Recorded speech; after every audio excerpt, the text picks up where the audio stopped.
Hi, I'm Marius from MWS Photography and welcome back to another episode of Digital Photography Today, the show where you will learn how to become the master of your camera.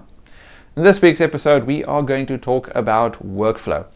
Now your workflow is really very important because you want to be consistent in the picture taking process. From when you take your pictures to how you store your files, how you edit your files, how you back up your files. You want to be consistent and efficient. So I will share with you my workflow because everyone has already got some sort of system. You already know how you take your pictures, where you store them when you get back. I'm going to talk about some mistakes people make so that you can take the information I give you and apply it to your own workflow so that you can become, like I said, more efficient, faster, be consistent so that when you take a picture now, the result 2 weeks from now, if you do something similar, will be exactly the same. Your files are stored in the same method, your pictures are edited in the same way. All that is your workflow. So I'm going to do everything in steps now, and I'm going to cover each section how I do it so you can apply that to your own workflow.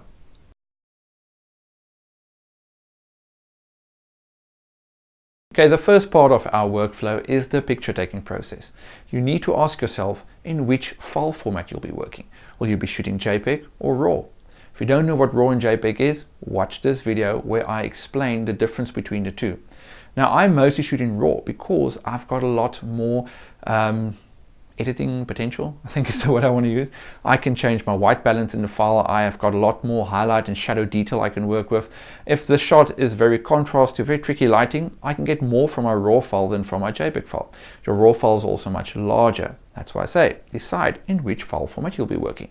You might be shooting just your normal still images, or you might decide I want to do some panoramas, I want to do some HDR pictures. Maybe then when you store your pictures, you will have your normal stills for the day, just your pictures of different objects you took pictures of in your folders or in one folder. You might have another folder that you call brackets. That's where all your HDR bracketing images are going to go in. If you don't know what HDR is, then watch this link or watch both of them. The first one will tell you what HDR is. The second link will tell you how to process your HDR pictures. So depending on what you'll be shooting, your requirements might be different. You might need a tripod. If you're just taking normal stills of stuff and it's not a light, you're not really worried about doing HDRs or panoramas, you might not need your tripod that day. So if you're going to go out to take pictures, make sure you take your correct accessories, your equipment with you, your tripod, maybe some filters, maybe a cable release, lens cloth. Make sure you've got the correct gear and then decide on the file format you'll be shooting in. Then you know your picture taking process is consistent. You know every time you come back you've got good looking pictures.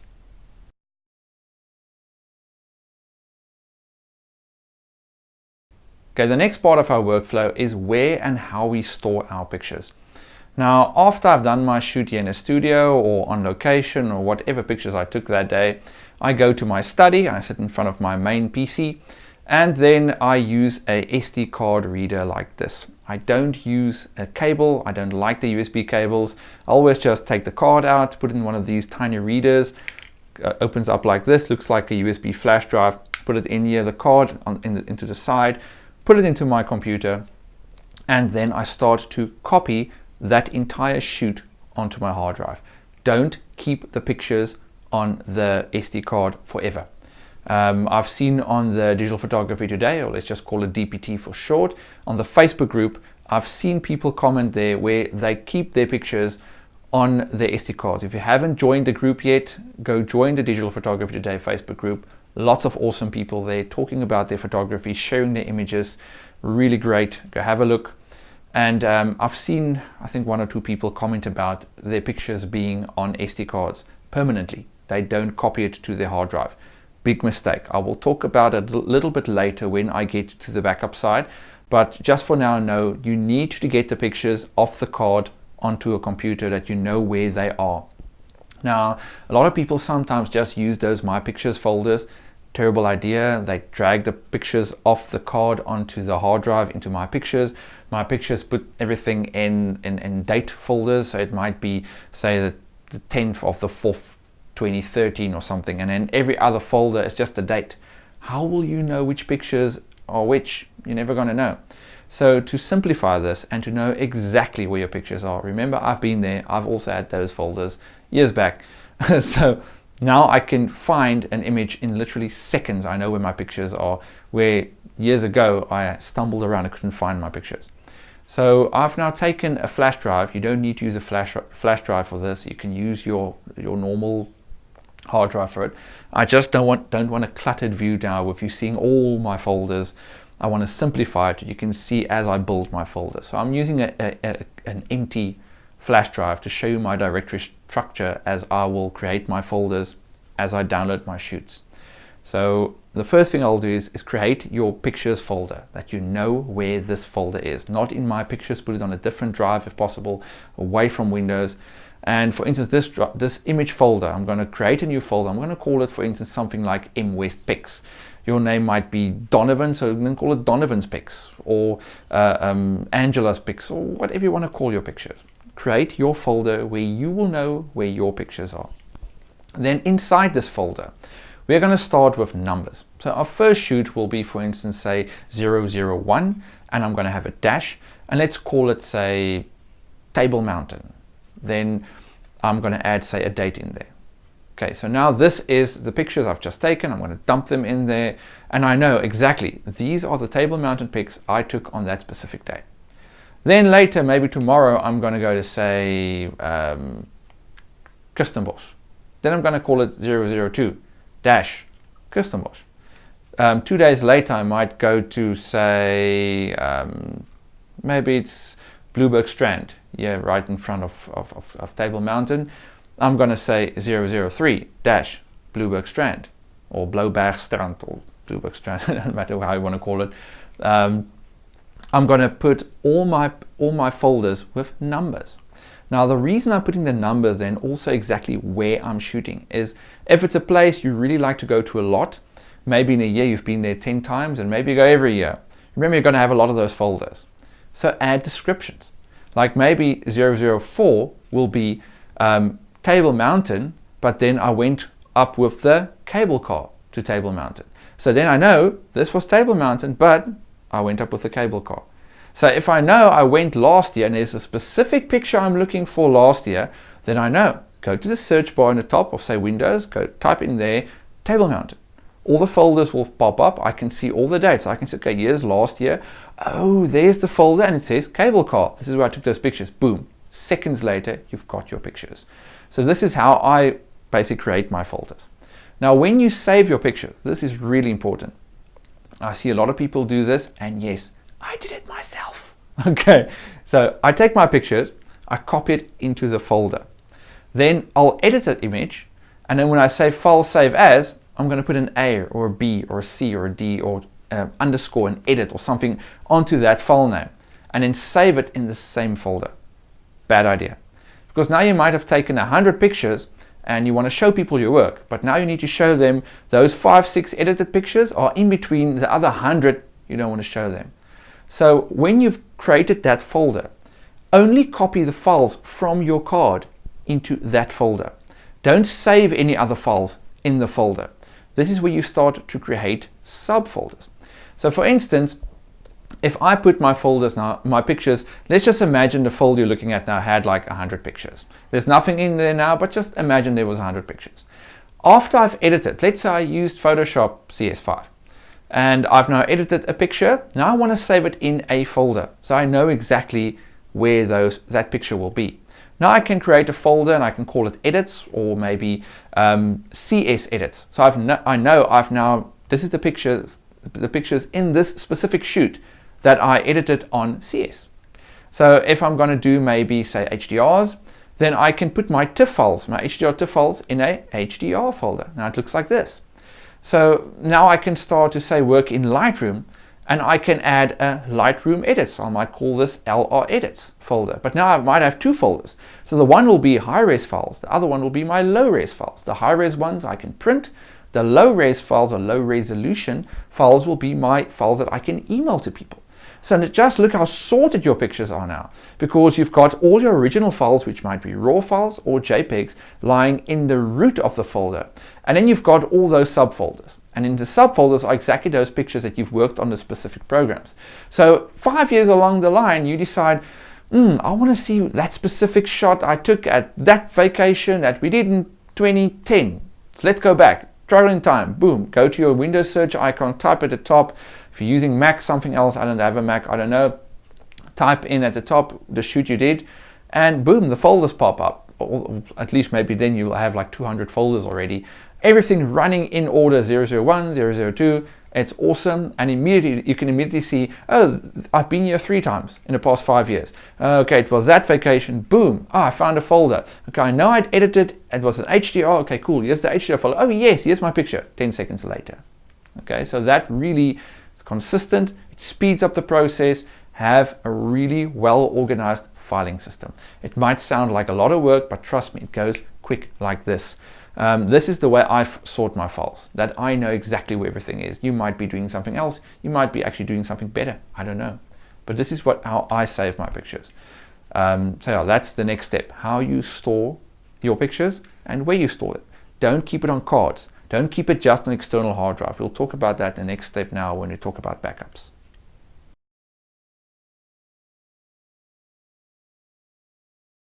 Okay, the next step can actually either be the editing of the pictures, your post-processing, or it can be your backups. Now, the reason why my backups are first is that I don't always have time to edit my pictures directly when I get home. Usually I've got some new video footage, some new pictures, some new designs and stuff that are just lying there, and I haven't finished it yet.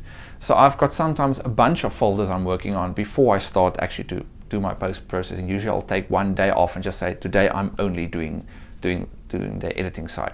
So for me, backups comes first, because I need to make sure I keep those files safe. Now imagine you're doing a wedding or a shoot for something that cannot happen again. You cannot redo it.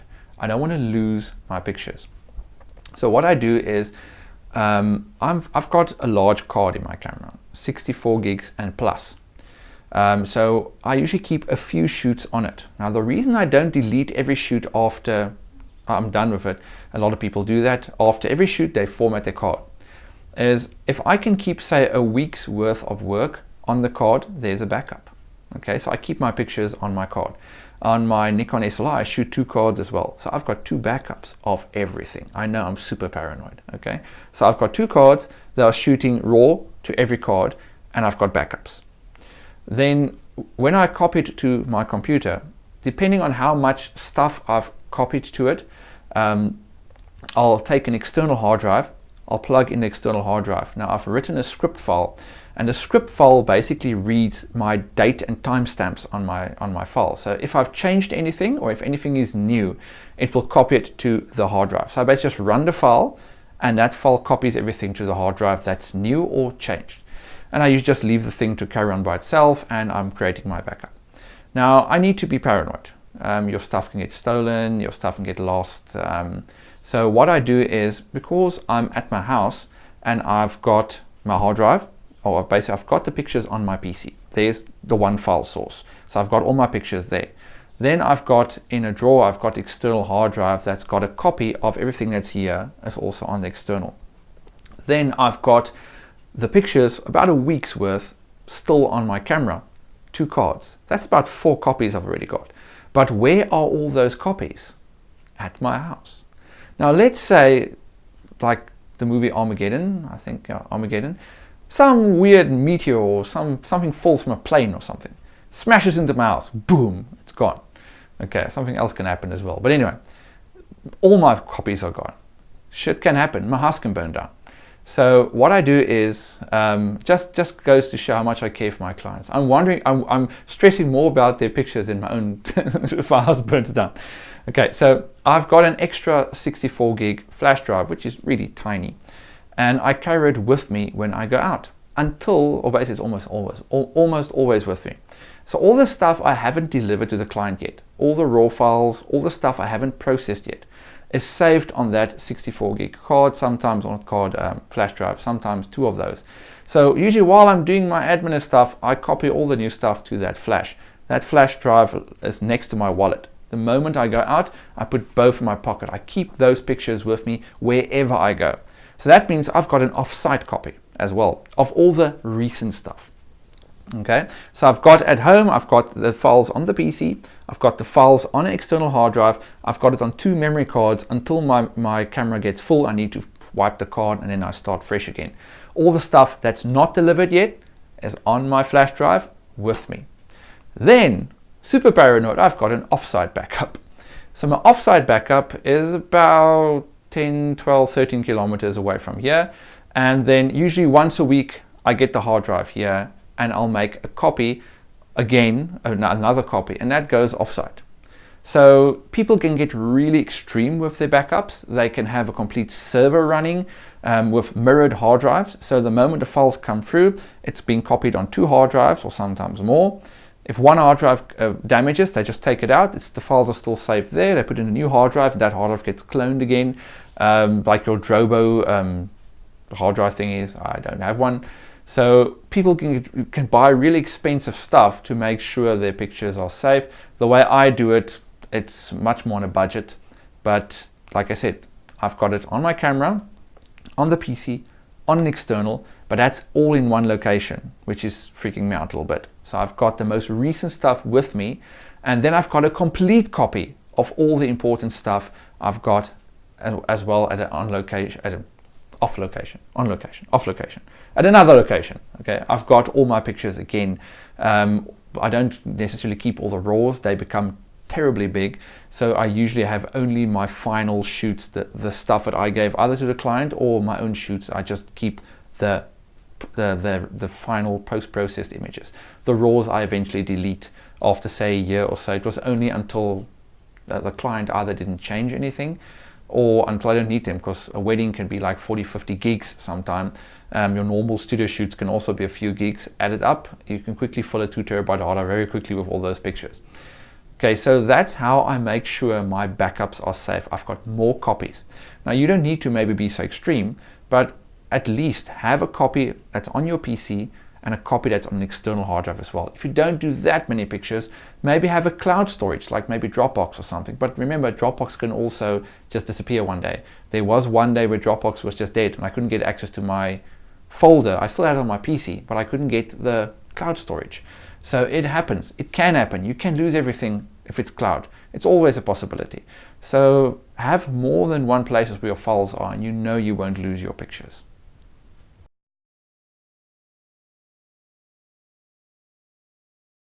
Okay, now we come to the processing side. Now this, like I said in the previous section, might be before the backup process for you, but usually this comes after I've done my backups. Not always, but most of the time. Now, when I'm processing it, it depends which software I'll be using. Photoshop's Lightroom I use most of the time because it's got a very nice file management system. When I import my pictures into the program, I can manage which pictures I want to edit. For instance, I used a rating system. Now, if you don't know how to use Lightroom, I've got an entire 4-hour session, a complete workflow through the program, how I bring the files in, how I choose the images I want to work on, how I tell the program to only show me those images. It's at the MWest store. You can go to the link below and you'll see the full training session there. Really very detailed. Now, usually in Lightroom, I can tell the program, right, these are the pictures that I want to edit, and I tell the program, show me only those, which is super cool. Because now I might have taken, say, 200 pictures, but I only want to see about 90 or 100, maybe half of them I want to see. And those are the final pictures I want to work on. So then I tell the program, okay, show me only these. It doesn't delete the rest. It just shows me the ones I want to work on. Then I edit those pictures. And then really nice about Lightroom, when I've done all my editing and it's non-destructive, you can always go back, change something again. You don't have to open a file again and not re-edit or redo the editing process and then export it again or save it again. You just go into program, change it. It remembers everything you've done. Really very cool. Now once you've done all your editing, I just say, okay, export as high res, boom, it saves my files. Not like Photoshop where you need to wait for the first process to finish. Already start the second process. Here's the second one. Save these for me as low-res images, and maybe one that's got the copyrights on and one that doesn't. So here's 3 processes running at the same time. And then I can continue doing other admin on my PC while Lightroom is busy exporting all those pictures. So I use Lightroom most of the time. Then I also use Photoshop CS. Sometimes it doesn't happen that much, almost never, where I can't do that image specifically in Lightroom. Like I said, it happens very rarely that I need to do that. But then I say edit in Photoshop, and it opens up the picture from Lightroom into Photoshop. There I've got layers, and then I can edit the picture further there. When I'm done, I just say save, and it takes it back into Lightroom, and I work on Lightroom again. So when I usually use CS, because I still love to use Photoshop CS, is when I've only got 1 picture or 2 or 3 pictures. I don't want to do a hectic editing job on it. This is maybe not very important. It might just be I want to resize it quickly, maybe put a copyright on and send it on its way. I don't want to open Lightroom, import it into the catalog, go to the develop module, edit the picture, go to export, choose the export settings, and it's so much work. So I take that 1 picture, chuck it into Photoshop CS, quickly with all the shortcuts. Literally, I'm less than 30 seconds, I'm done with that picture. File, save as, boom, there, done. So then I'll use Photoshop CS. If I'm working in HDRs, I'll use Photomatix Pro, put my image together, go to Photoshop. I've got all the layers and everything to work on. I can finalize the picture there. If it's buildings, I can take the buildings, I can make the buildings straight, because sometimes because of distortion your buildings go like that. So I can make the building straight. I can clone marks out. I can finish my picture in Photoshop, because not all those tools are available in Lightroom, but they are they're available in CS, and they've got lots of settings that you can change. That it's a little bit limiting on Lightroom. So then I'll use CS again. And then when it comes to my video editing and designing, I use other programs again. So depending on what I want to do, I will change the programs I'll be using. Then, like I said, when we stored our images into our folders, this is where it gets crucial, that you save the pictures in subfolders. So if it's maybe, like I said, a table mountain folder and you did an HDR, have an HDR folder there and put the HDRs in there. If you did a few pictures on Lightroom, save it as Lightroom high res. If you want to mail it to someone, another folder, Lightroom low res. Then you know 5 or 10 years from now, when you go back to that picture, it's boom, boom, boom, there's a picture. Oh, awesome, quick. So that you know where all your pictures are. So yeah, that's about what I do with the processing side. I'm not going to go into the programs itself. You'll find with on my store, you'll find Lightroom training, Photoshop Elements, Photoshop CS, beginners and advanced, working on just normal pictures, like not on layers, just on the picture itself, and then also working in layers. And you'll find some sample videos on there, so have a look at the sample videos as well. And then the next step is backups again.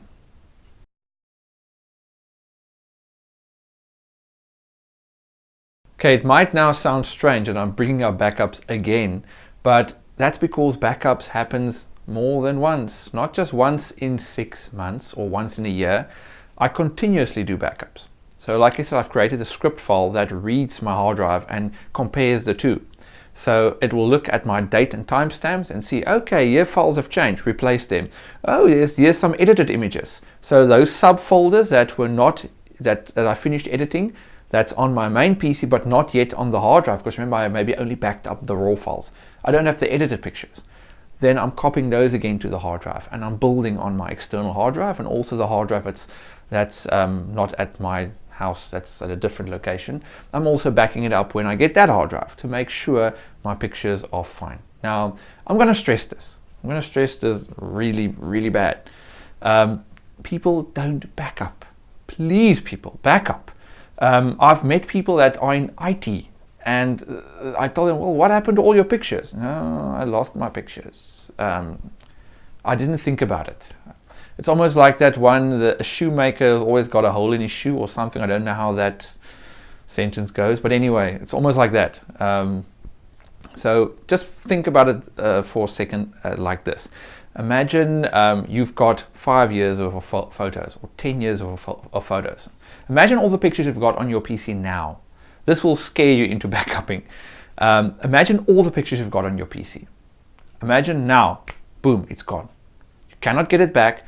It'll cost you more to get it off that hard drive that just crashed than what your cameras are worth, maybe. So you know it's gone.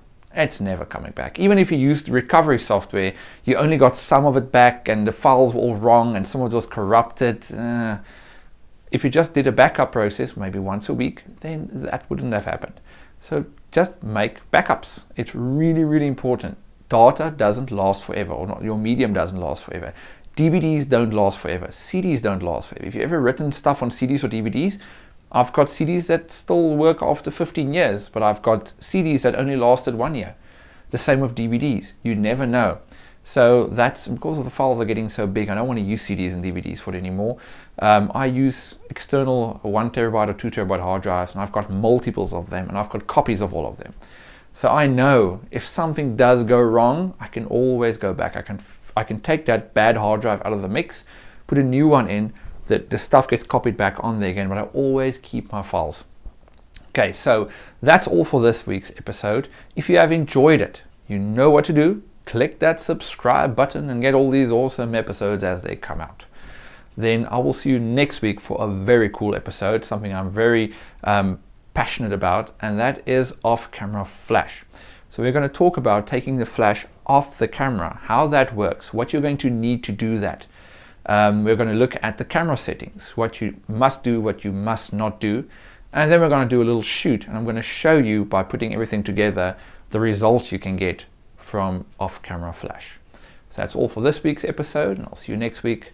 Bye.